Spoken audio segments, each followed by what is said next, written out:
Hello everyone. हम SSC GD 2021 के math paper solution कर रहे हैं और आज हम 10 दिसंबर शिफ्ट 2 का पेपर सॉल्व करेंगे। तो आपको वीडियो लास्ट तक देखना है। तो चलिए शुरू करते हैं। देखते हैं पहला क्वेश्चन। 2/3, 4/7 और 9/13 का लास्ट एलसीएम ज्ञात करें।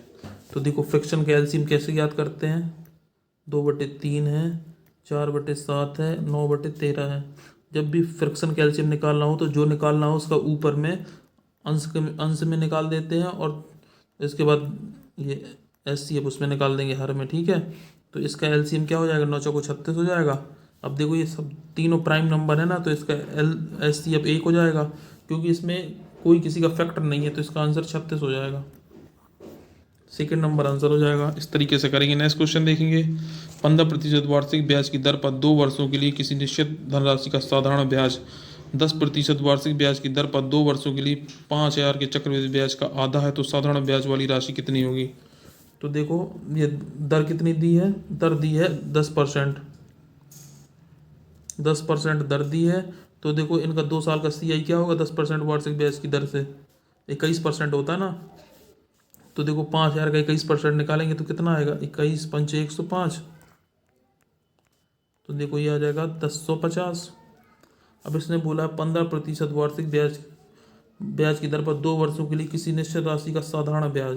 तो साधारण ब्याज 15% वार्षिक ब्याज की दर से 2 वर्षों में 30% हो जाएगा।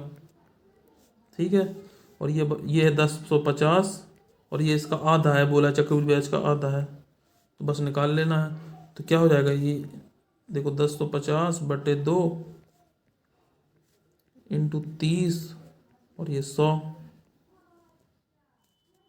ठीक है, तो देखो 0 से 0 कट जाएगा, 3 से काट देंगे तो 35 आ जाएगा, 2 से काट देंगे तो 50 आ जाएगा। तो 35×5 175 होता है, मतलब 1750 आंसर होगा। 1750 है क्या। हाँ, तो देखो सेकंड नंबर आंसर हो जाएगा। इस तरीके से करेंगे। नेक्स्ट क्वेश्चन देखेंगे। पहली संख्या का 45% दूसरी संख्या के 2/3 के बराबर है, तो पहली संख्या और दूसरी संख्या का अनुपात ज्ञात करिए। तो देखो पहली संख्या यदि मैं मान लूँ x है, उसका 45%, तो 45/100 हो जाएगा ना। उसके 2/3 के बराबर है y का 2/3, दूसरी संख्या y मान ली, तो x/y कितना हो जाएगा। देखो ये हो जाएगा 2/3 और ये हो जाएगा 100/45। ठीक है, देखो 5 से काट दे 20 हो जाएगा, 5 से काट दे 45 हो जाएगा, तो कितना हो जाएगा 20 दूनी 40 और 9 तीस 27। तो x अनुपात y कितना आएगा, 40:27। ठीक है, तो सेकंड नंबर आंसर हो जाएगा। नेक्स्ट क्वेश्चन देखेंगे। 80 छात्रों की एक कक्षा में 40% लड़कियां हैं और शेष लड़के हैं। लड़कों का औसत भार 55.5 kg है। यदि कक्षा में सभी छात्रों का औसत भार 54 kg है, तो लड़कियों का औसत भार ज्ञात ज्ञात कीजिए। तो देखो कितनी लड़कियां, 40% लड़कियां हैं, तो इसकी फ्रैक्शन वैल्यू क्या होगी 40% की, 20 दूनी 40, 20 20×5 100। मतलब देखो गर्ल्स कितनी हैं, गर्ल्स 2 हैं, तो बॉयज़ कितने हैं, 3 हैं। यही तो है। अब देखो इसको मैं एलिगेशन से करूंगा। अब इसने बोला लड़कों का औसत भार, मतलब बॉयज़ का औसत भार कितना दिया है 55.5। गर्ल्स का निकालना है। ठीक है, और टोटल कितना है 54 है। अब देखो बॉयज़ कितने हैं यहाँ पे, तो बॉयज़ 3 है और गर्ल्स कितनी हैं 2 है। अब देखो इसमें घटा देंगे 55.5 में 54, तो कितना बचेगा 1.5 बचेगा। तो 2 की वैल्यू 1.5 है, तो 1 की वैल्यू क्या होगी 0.75। ठीक है, अब यहाँ से 3 की वैल्यू क्या हो जाएगी, देखो 0.75 में 3 का मल्टीप्लाई कर देंगे तो 2.25 आ जाएगा। ठीक है, तो देखो अब देखो 54 में 2.25 माइनस कर देंगे तो कितना आएगा, जी आ जाएगा 51.75 आएगा। ठीक है, तो यही आंसर हो जाएगा।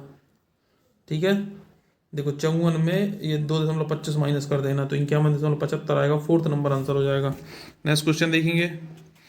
x+y अनुपात x-y 23:3 है, तो x² - y², x² + y² का मान कितना होगा। तो देखिए यदि मैं x+y लिख लूँ और x - y 23:3 है, यही है ना।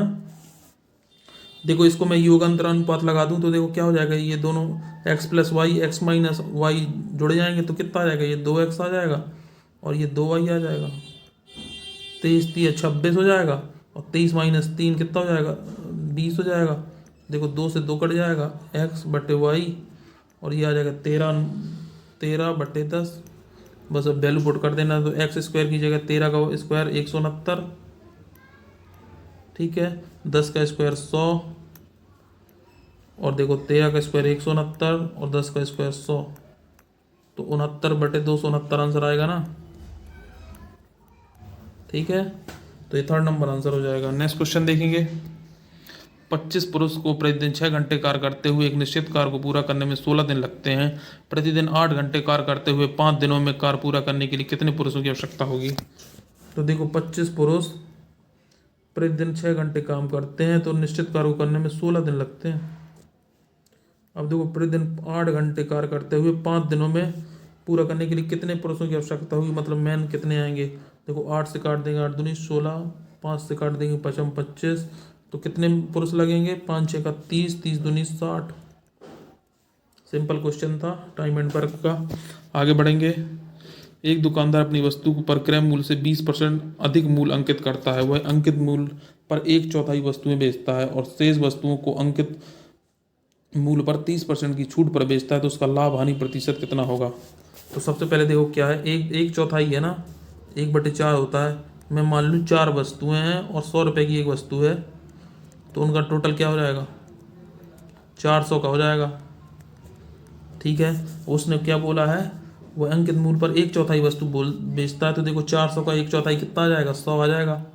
उसको 20% अधिक पर बेचना है अंकित मूल्य पे, तो 20 क्या हो जाएगा, 100 का 20% 120 में बेच देगा, ठीक है। अब बोला उसने कितनी बची, 300 और वस्तु बची हैं। 300 में क्या बोल रहा है, अंकित मूल्य पर 30% की छूट देगा, तो कितनी की, देखो 300 तो ये है, 20% अधिक अंकित करता है, तो 20% अधिक अंकित हो गया। अब 30% की इसमें छूट देगा, तो 70/100 हो जाएगा ना। तो देखो 2 जीरो से 2 जीरो कट गई, 1 जीरो से 1 जीरो, 1 जीरो से 1 जोड़ी जीरो, तो 12 7 84, 84 इंटू 3, तो 3 चौको 12, 3 8 24 25, 252 आएगा यहाँ पे। तो देखो इसने 400 का खरीदा है टोटल, ठीक है, और 372 का बेच रहा है, तो उसे हानि होगी ना। कितनी की हानि होगी इसमें, 28 की हानि हो जाएगी 400 में, इंटू 100, तो 0 से 0 कट जाएगा, 4 सत्ते 28, 7% की हानि होगी। अच्छा क्वेश्चन था ये। नेक्स्ट क्वेश्चन देखेंगे। x माइनस वाई का 30%, x प्लस वाई का 20% है, तो y x का कितना प्रतिशत है। तो देखो परसेंटेज से परसेंटेज कट जाएगा दोनों तरफ, तो कितना आएगा, x माइनस वाई और x प्लस वाई, तो देखो ये 20 आ जाएगा, ये 30 आ जाएगा। तो देखो यदि इसको कर लूँगा तो 30x तो इस तरफ से हो जाएगा, देखो इस 30 का इसमें मल्टीप्लाई करेंगे x से, और 20 का x से मल्टीप्लाई होगा तो 20 हो जाएगा, तो माइनस हो जाएगा, तो कितना आ जाएगा, 10x आ जाएगा। अब देखो ये माइनस है, तो इसका 30 से मल्टीप्लाई होगा 30y, और प्लस 20y, एक माइनस एक प्लस, तो प्लस हो जाएगा 50y। x बटे वाई कितना आ जाएगा, 5/1। अब बोला वाई एक्स का, तो वाई एक्स का कितना प्रतिशत है, वाई 1 है, x 5 है, इंटू 100, तो 20% है ना। फर्स्ट नंबर आंसर हो। किलोमीटर की चाल से चलने वाली एक ट्रेन x विपरीत दिशा में 50 किलोमीटर की चाल से चलने वाली एक दूसरी ट्रेन y को पूरी तरह से पार करने में 16 सेकंड का समय लेती है। ट्रेन y की लंबाई ट्रेन x की लंबाई की 3 गुनी है, तो ट्रेन y एक पुल को 54 सेकंड में पार करती है, तो पुल की लंबाई बताइए। देखो मैंने मान लिया ट्रेन x की लंबाई कितनी है, x है, उसकी 3 y की देखो 3 गुनी, x की 3 गुनी, तो 3x हो जाएगी। देखो ये x वाले की है, इसकी ये y वाले की है, ठीक है। अब क्या बोला है, दोनों विपरीत दिशा में चलती हैं, तो 16 सेकंड में पार कर लेती हैं, तो दोनों की लंबाई का योग कितना हो जाएगा, 4x। और देखो विपरीत दिशा में चल रही है, तो इनकी एवरेज स्पीड ऐड हो जाएगी, तो 58 + 50 कितना हो जाएगा, 108। दूरी बराबर 4 गुणे समय होता है, तो 5/18 हो जाएगा। और कितने सेकंड में, 16 सेकंड में, 18 चक्का 108, 6 पंच 30 और 16, तो कितना आ जाएगा, 4x की वैल्यू आ जाएगी 480, तो x की वैल्यू आ जाएगी 120। तो देखो एक्स ट्रेन वाली की 120 लंबाई है और इसकी 360 है। अब बोला है ट्रेन वाई, ट्रेन एक्स की देखो ट्रेन वाई एक पुल को 54 सेकंड में पार करती है, तो ट्रेन वाई की लंबाई कितनी है? 360 है। ठीक है, प्लस पुल की लंबाई, और इसकी क्या है? 50 है। 50 को 5/18 से मल्टीप्लाई कर देंगे, कितने सेकंड में? 54 सेकंड में पार करती है। तो बोला है पुल की लंबाई ज्ञात करें, तो 18×3 = 54 हो जाएगा, और 5×3 = 15, तो 360 प्लस पी, ये हो जाएगा 750। तो पी बराबर कितना आ जाएगा? पी बराबर आ जाएगा 390। पुल की लंबाई कितना आ गया? 390 आ गई ना। तो ये देखो थर्ड नंबर आंसर हो जाएगा। इस तरीके से करेंगे। नेक्स्ट क्वेश्चन देखेंगे। ए और बी 26,000 की धनराशि 2 साल के लिए और सी को 15,000 की धनराशि 4 साल के लिए उधार देता है। उसे दोनों से साधारण ब्याज के रूप में कुल मिलाकर 8960 रुपये प्राप्त होते हैं, तो ब्याज की दर कितनी है? देखो 26,000 की धनराशि 2 साल के लिए 8% वार्षिक ब्याज की दर से, ठीक है। फिर 15,000 की धनराशि 4 साल के लिए 8% वार्षिक ब्याज की दर से 8960 रुपये देता है ब्याज के रूप में। तो देखो 0 से 0, 0 से 0 कितना हो जाएगा? 520। 520 ये हो जाएगा 520 आर, 15 चौको 60 बराबर 8960। तो कितना हो जाएगा? ये 520 है देखो, तो 1120 हो जाएगा।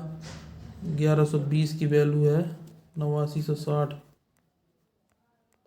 तो आर बराबर कितना आ जाएगा? 8960 बटे 1120।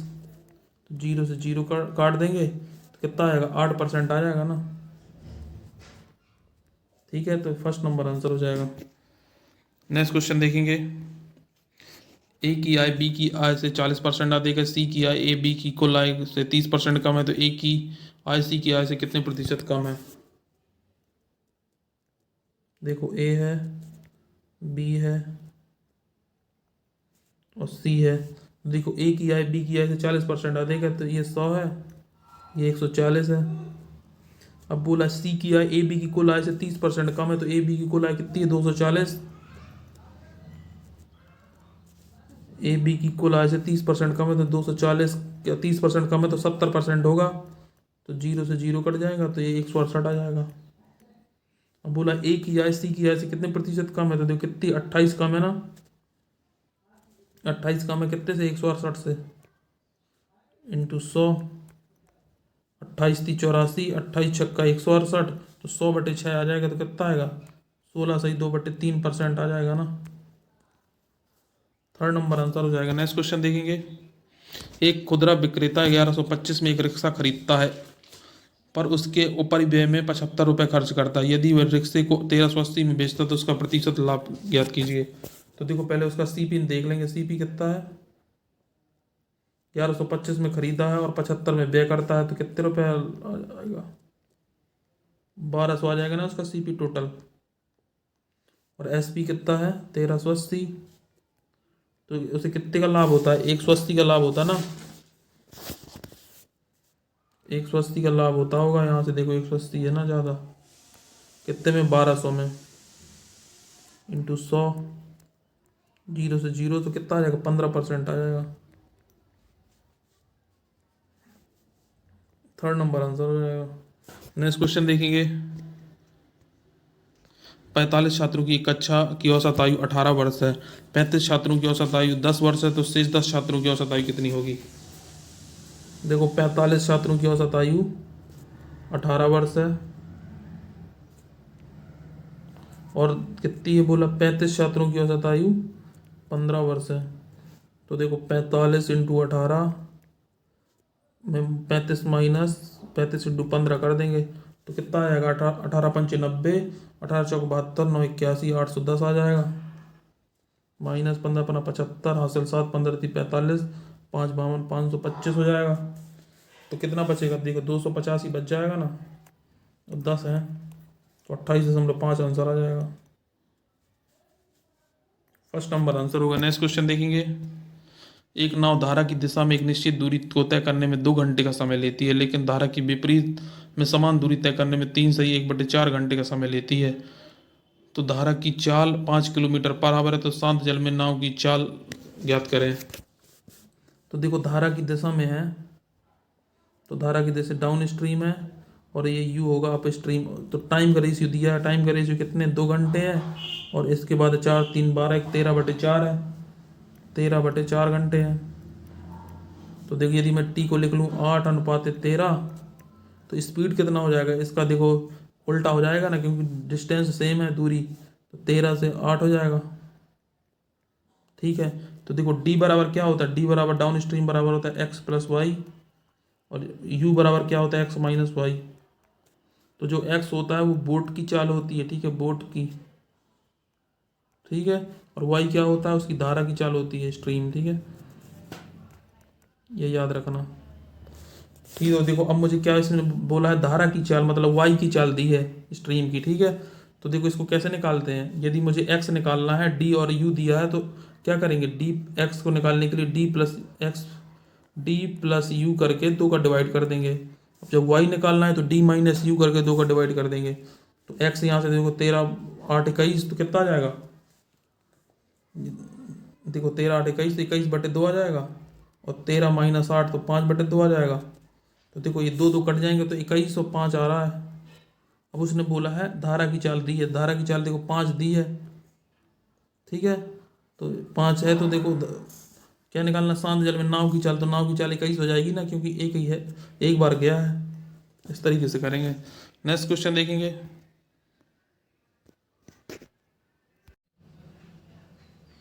एक सब्जी विक्रेता थोक बाजार में 4500 में सब्जियां खरीदता है। यदि ओवरहेड खर्च क्रय मूल्य का 4% है, तो 15% का लाभ कमाने के लिए उसे किस कीमत पर सब्जी बेचनी चाहिए। तो देखो 4500 में वो सब्जी खरीदता है,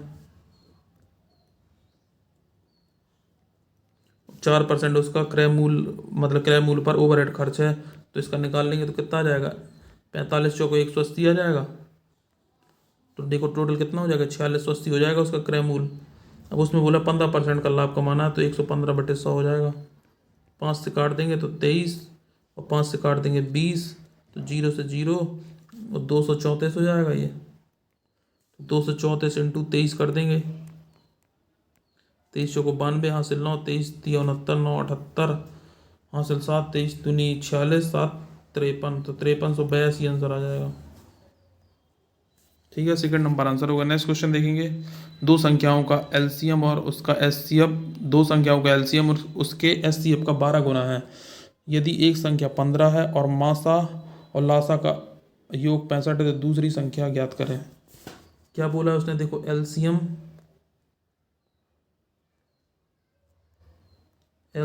और एलसीएम जो है उसके एचसीएफ का 12 गुना है, यही तो बोला है उसने।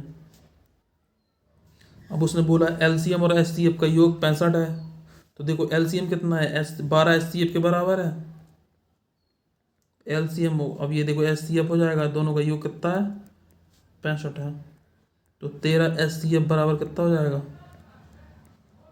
65, तो एचसीएफ बराबर कितना हो जाएगा 5।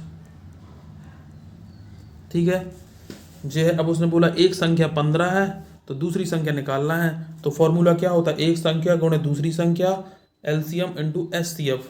तो देखो एक संख्या कितनी है, मैंने एक संख्या 15 है, ठीक है, दूसरी संख्या मैं मान लूँ एक्स है, तो एलसीएम कितना है 12 एचसीएफ के बराबर है, तो देखो एचसीएफ की जगह 5 लिख देंगे, तो ये 12 हो जाएगा। अब एक इंटू एचसीएफ करेंगे तो एचसीएफ 5 आ जाएगा।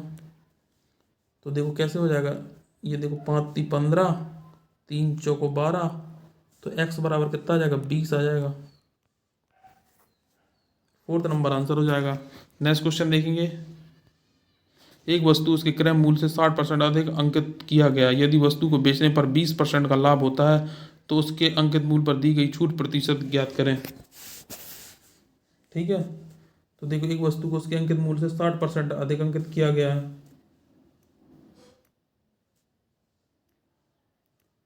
देखो सीपी 100 था और उसमें 60% अधिक 160 कर दिया गया।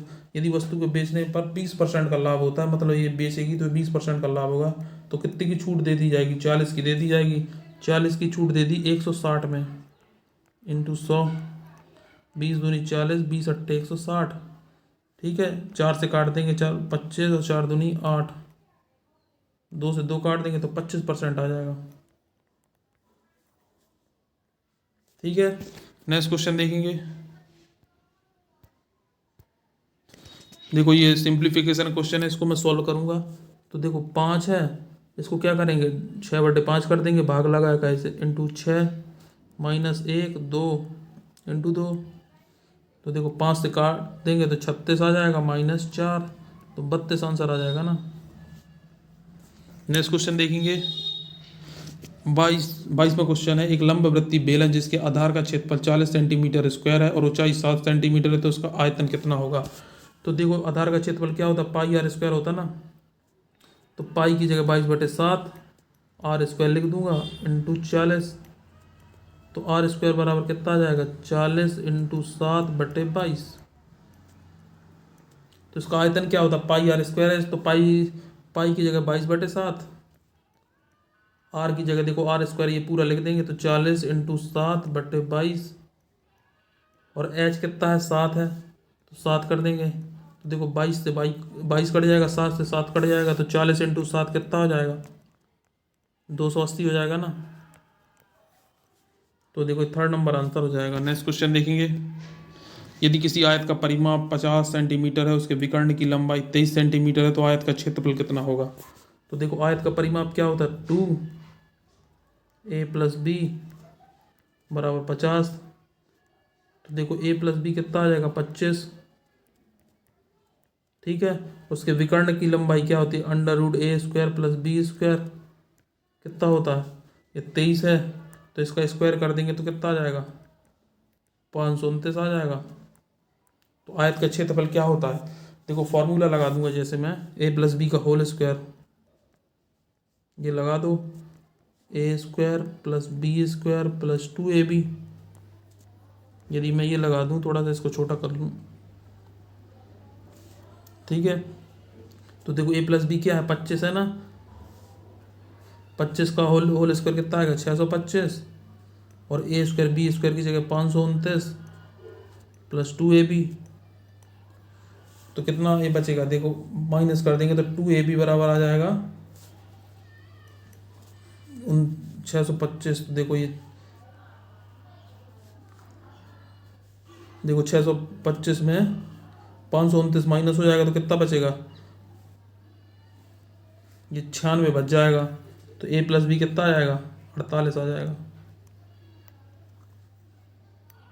ठीक है, तो ये सेकंड नंबर आंसर हो जाएगा। नेक्स्ट क्वेश्चन देखेंगे। एक धनराशि कितने प्रतिशत वार्षिक ब्याज की दर पर 12 वर्षों में दुगनी हो जाएगी। तो देखो कोई राशि 1 से 2 हो रही है, मतलब 1 का ब्याज मिल रहा है, तो 12 वर्षों में तो 1/12 हो जाएगा, इंटू 100। तो 8 सही 1/3% आ जाएगा, थर्ड नंबर आंसर होगा। नेक्स्ट क्वेश्चन देखेंगे।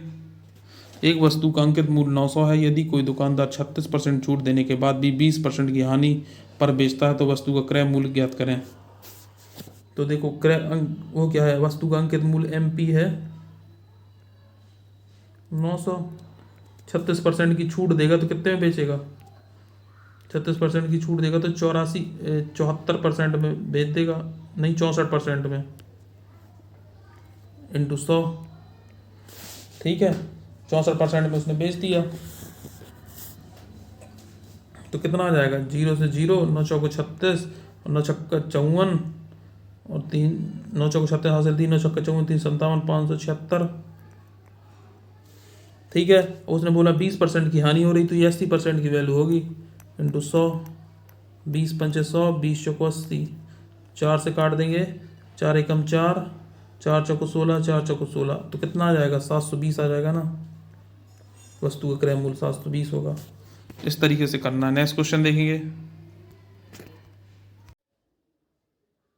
ए एक विशेष कार्य को 18 दिन में, बी इसे 27 दिन में और सी इसे 36 दिन में पूरा कर सकता है। ए, बी और सी एक साथ कार्य करना शुरू करते हैं, लेकिन एक कार्य पूरा होने से 4 दिन पहले और बी कार्य पूरा होने से 6 दिन पहले कार्य छोड़ देता है, तो बी ने कितने दिन तक कार्य किया था। तो देखो इनकी इफिशियंसी निकाल लेंगे। देखो ए कितने दिन में कार्य करता है, ए करता है, ए 18 दिन में करता है, बी 27 दिन में करता है और सी 36 दिन में करता है। ठीक है, तो देखो इनका एलसीएम कितना आ जाएगा, इनका एलसीएम आ जाएगा 108। देखो 18 छक्का 108, 27 चौको 108 और 36 दिया 108। अब वो बोला उसने लेकिन एक कार्य पूरा होने के 4 दिन पहले छोड़ देता है। यदि वो छोड़ता नहीं तो क्या इतना काम कर लेता, 6 पीसीएनसी के साथ 4 दिन करता तो 24 काम कर लेता। ठीक है, ऐसे बोला बी कार पूरा होने के 6 दिन पहले छोड़ देता है। यदि नहीं छोड़ता तो 6 दिन में कितना काम कर लेता, 4 एफिशिएंसी के साथ 24 काम ये भी कर लेता। तो कितना हो जाएगा, 24 4 48, 108 और 156 हो जाएगा। अब यदि तीनों मिलकर एक कार करते तो 6 4 10 3 13 की एफिशिएंसी तो से तो 12 दिन में काम कर लेते। मतलब ए प्लस बी प्लस सी 12 दिन में काम कर लेते हैं, एक साथ करते हैं। तो अब इसने बोला बी ने कितने दिन तक कार्य किया है। तो देखो कैसा था, देखो ऐसा है, देखो टोटल ये ए बी सी 12 दिन में कार्य कर लेते हैं। ठीक है, अब उसने बोला है एक कार पूरा होने के 4 दिन पहले और बी कार पूरा होने के 6 दिन पहले छोड़ देता है। तो देखो जब बी ने छोड़ दिया होगा तो ए प्लस सी ने यहाँ तक काम किया होगा, फिर सी ने छोड़ दिया, फिर ए ने छोड़ दिया तो सी ने काम किया किया होगा। तो यहाँ तक 6 दिन पहले बी ने छोड़ दिया था, टोटल काम 12 दिन में हो रहा है। तो कितने दिन ए प्लस बी प्लस सी ने काम किया होगा, ए प्लस बी प्लस सी ने 6 दिन तक काम किया होगा। ठीक है, तो बी ने 6 दिन तक काम किया है, इस तरीके से करना था। तो फ्रेंड्स ये थे आज के हमारे क्वेश्चन। यदि आपको हमारा ये वीडियो अच्छा लगा तो चैनल को सब्सक्राइब करें, वीडियो को लाइक करें, अपने दोस्तों के साथ शेयर करें। जय हिंद।